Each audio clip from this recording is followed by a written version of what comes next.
6 months, 30 launches, haven't broken it yet.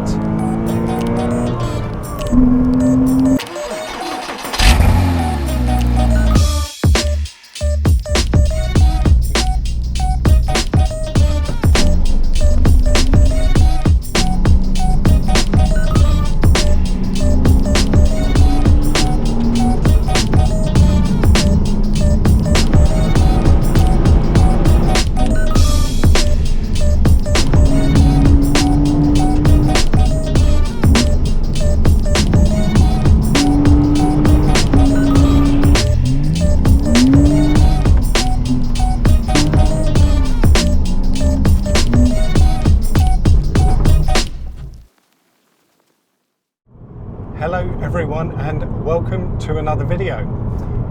A few people have commented on previous videos of mine that a Cayman might be a future car for them. So today I have a 6-month 4,850 mile review of my 2007 Porsche Parts Bin Special. Before I get started on that, this is something I've been putting off for a while now, but I've set up a donation page, a Buy Me a Coffee profile. It's never ending. 2 microphones are broken recently, a couple of GoPro mounts as well. It costs an awful lot to keep this output up. So if you like what I do and you'd like to show some support, please pop over there and buy me a coffee. If anyone does, thank you very much. It's really much appreciated. Right, back to this thing then. I bought this car in the middle of December 2020. And it's quite a rare thing in that it's a very, very well-spec'd base Cayman. It's got these lovely sports seats with the shoulder support. It's got the sports chrono. It's also got the sports package, which is the really rare option. And that combines the active suspension, PASM, with a 6-speed manual gearbox. It's a very, very nice thing. And since I bought this car, I've done a small amount of commuting, an awful lot of driving just for the sake of driving. I've done 1 track day at Bedford and I've launched it 30 times across 2 auto solos at Goodwood. And over that entire time, events, faults and fixes of note are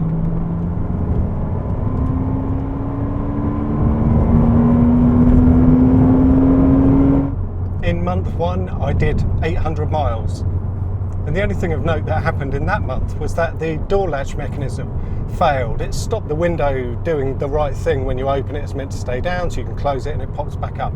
That failed, needed an entire latch mechanism.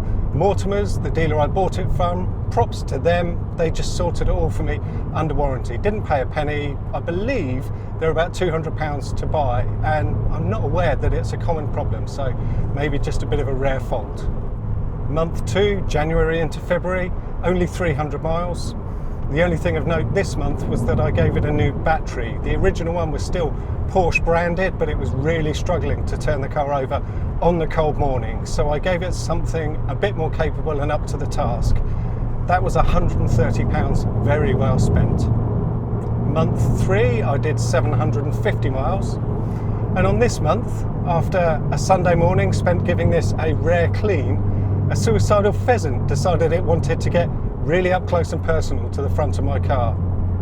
The part that was damaged is cosmetic only, it's certainly not structural. £80 from Porsche, but an entire bumper off to fit it. So I attacked it with some strategically placed dots of Gorilla Glue and it's been fine ever since.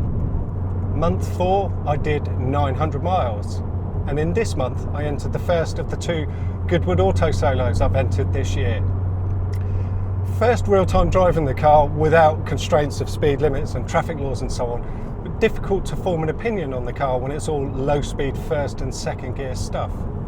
But it did feel good. I learned a lot considering, not least of which was the very clear sense of how much grip you have that comes through to you from each corner of the car.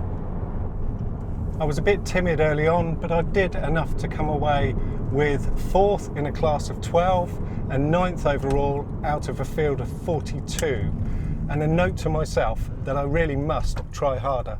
Then we move into month 5, 1,250 miles this month, and this was a busy one. First was the Bedford Track day. Now my prep for the day in advance was nothing other than a fluid and a lug nut torque check. The brake fluid itself was fairly fresh, changed 4 months previous by the supplying dealer in December. And on track, it felt so good. Very neutral in its balance, really feels some steering, and loads of driver information coming back at you. And predictably, my brakes did fail quite early on in the day, in the second session, but I had put a lot through them in that session, so I was expecting it. I just wasn't expecting them to go so early, so suddenly, or so severely. As I mentioned, the fluid was replaced by the dealer, and they will have put in some generic workshop garbage, so it was always going to boil and give up. I let the car cool down in the pits and then just spent the rest of the day enjoying the car, learning its behaviour, but going a bit easier on the brakes.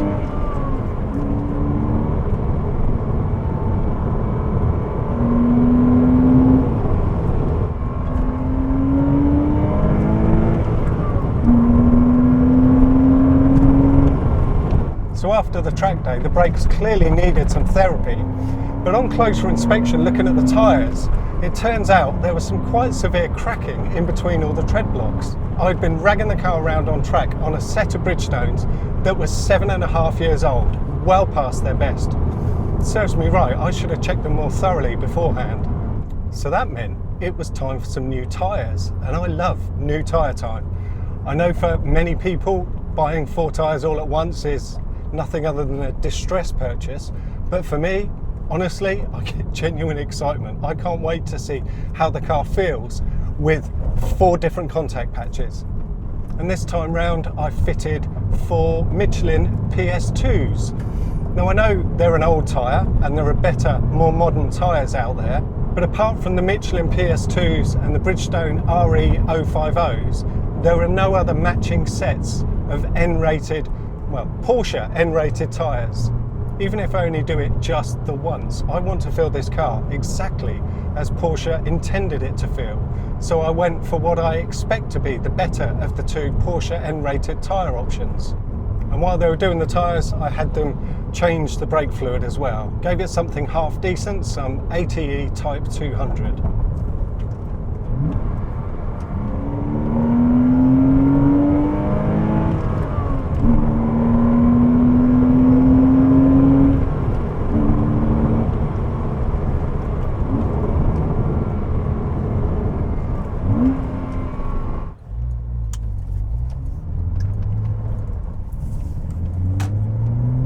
Then after all that, and with new tyres and brake fluid, it was back to Goodwood for Auto Solo number 2. Now the weather wasn't as kind to us on the second day as it was for the first when it was bright sunshine. On the second day, it absolutely poured. It was hammering down, and it rained so much so that they cut the day short and we only had 8 runs instead of the planned 12. And without the luxury of scrapping your worst runs, I picked up a few penalties, I hit some cones, I went on the grass, but somehow I still did enough to come second out of my class of 12 and third overall out of 54 entrants. I'll take that result. There's a win in this car somewhere if I can find it. And finally, in month 6, I did 850 miles. It was time to give the brakes some attention. Now, it had new fluid because I had that done when the tyres were replaced, but I wanted to give it a fresh set of discs and pads, and also some rear handbrake shoes. The old pads were worn to 40%, the discs were okay, but the handbrake had seen better days. It hadn't worked too well after I tried it at the Auto Solo. So I picked up a set of Brembo OEM spec pads and discs. They're nothing special. I'll find out where they're weak when I'm at Goodwood in a few weeks' time. And if they're no good, then I can always swap them out before Bedford in August for something a bit more exotic and just keep these for road use. Now I have some quick charts and data starting with miles per gallon. I've had a low of 12.7 and a high of 24.6 mpg. Cumulative costs excluding depreciation come to just under £3,000, most of which is from the new tyres and brakes. And finally, here's how all of that stacks up in terms of numbers and detail. So those are the facts of my ownership so far. What's happened, what's been replaced, renewed, repaired, and what it's cost. But what's it really like to own and daily drive a Cayman? Well, traditionally that would mean I'll make a video featuring my 5 loves and my 5 hates. But I just can't do that because there genuinely aren't 5 things that I hate about this car. And in fact, the only thing I can really think of is the fact that I've only got 2 power outlets, so I can only power 4 GoPros. 5 things I love is easy though. There's so many to choose from. So in no particular order, number 1, it leaves the driving to me. And by that, I mean the engine does no rev matching for me, either up or down the box. The smoothness of each and every shift is wholly down to me. I'm fully involved at all times. I'm an integral part of the car.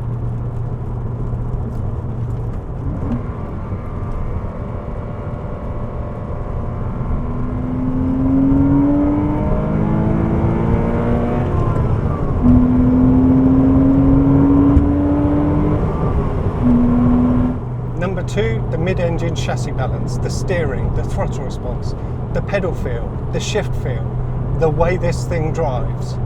The controls are all quite weighty, but in a good way. It feels like I'm wearing the engine in a backpack and everything feels really mechanical. And the third thing I love is that this thing has no torque. It's got 200 pounds-foot of torque. That's about 15 less than my standard Fiesta ST. But I have to get this thing spinning above 4,600 RPM to even get that close. But I love that. I love winding it up. I love having to work the gearbox to really make progress. Honestly, I don't miss forced induction one bit. And number 4 neatly follows on from number 3, and that's the noise this thing makes within the cabin. There's nothing fake coming through the speakers in here. The engine noise at any speed, but especially wide open throttle in second gear, above 4,000 RPM. But you don't have to be going fast. At any speed, the whirs, the sound from the engine, you play tunes with it. It's harmonic. And number 5 is the way this car looks. Subjective, I know, but this is the first time in my life I can honestly say I've got a car that I turn back and look at every time I walk away from it. That's so unlike me. I think from all angles it looks stunning. It's low, it's purposeful, and as a car it's wonderful in every single way.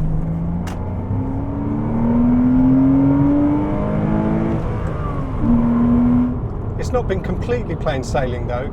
Something really problematic has reared its head over the last few weeks that's taken a huge amount of time and money and still isn't fixed. If you want to find out about that though, as it fell outside at the last 6 months, you'll have to check back for another video. So do subscribe if you'd like to see that, and if you haven't already, please give this video a thumbs up if you appreciate what I'm doing here. It really helps feed the YouTube algorithms and keeps it recommended and keeps the views coming.